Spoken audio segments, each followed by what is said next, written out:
శీర్షిక ఒంటరి చెట్టు. బొమ్మల మధ్య ఓ బొమ్మై బాల్యం రంగుల్లో అమాయకంగా ఆడుకుంటున్న ఓ చిరుప్రాయం.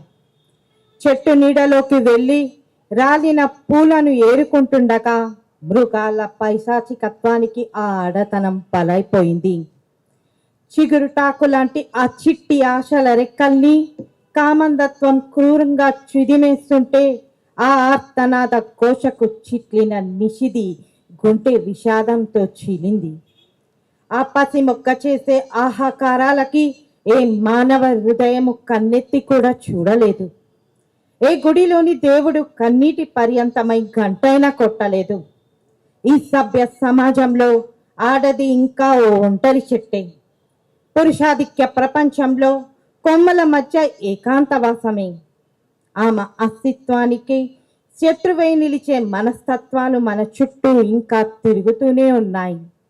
మాటలతో మాలలు కట్టే వంచక మృగాళ్ళు, కపటతత్వంతో కుట్రలు పన్నే కుహన మనస్కులు శ్రీ గౌరవాన్ని తాకట్టు పెట్టి కాలానికి మసిపూసి మారేడుకాయ చేస్తున్నారు.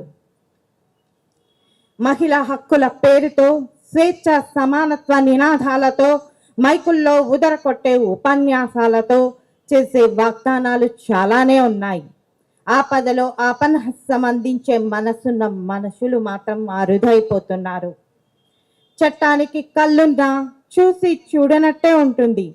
న్యాయదేవత కళ్ళగంతలు విప్పేసరికి సత్యం అందనంత దూరం గంతులేసి చీకట్లలో దాక్కుంటుంది.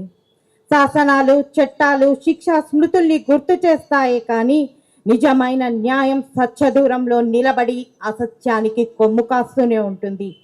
అమ్మైనా అలైనా ఆదరించే చెల్లైనా రేపటి తరానికి ఆశాజనకంగా సజీవంగా బతకనిచ్చే రోజు కోసం ఎదురు చూద్దాం. వికసించే పూలగుత్తుల పరిమళాలతో చిగురించే వసంతాల మధ్య భయం లేని స్వేచ్ఛ స్త్రీలుగా నిండుగా వికసించనిద్దాం.